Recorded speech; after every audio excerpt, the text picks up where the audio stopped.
I think it's one of the admirable things about the Damon Runyon Institute is this principle of acknowledging that if you fund basic research for which you don't immediately understand how that's going to cure cancer, that those are the places where these things can happen. And so I think for many years people would have said there's no point in funding immunologists to cure cancer. But now I think clearly the most important cancer therapies right now are coming from immunologists. I'm an immunologist. So we study the mechanisms that initiate immune responses, the early interactions of the immune system with whatever it encounters.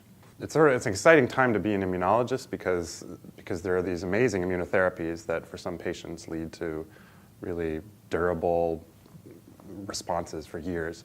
But there's still some people for whom it doesn't work at all. And so the quest has been to understand what distinguishes the people who respond and who don't. And so what we have been thinking about is that possibly the flavor of your immune response is important. So if you have the wrong type of immune response in the tumor, then these therapies that take the brakes off your immune response won't help. And so the idea is if we can understand the mechanisms of how the immune responses are initiated, we can use that to develop therapies that push things towards the right kind of response. I think because of what's happening in cancer immunotherapy right now, it's just a really exciting time.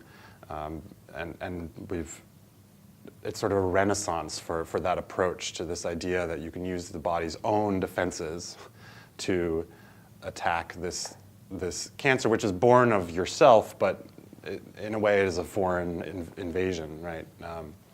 And it seems to be really a much more powerful way to attack cancer. The immune response, I think, is much more dynamic, and if you can get the right kind of immune response going, what we've seen is that you get durable remission. I mean, you might be even able to call it a cure.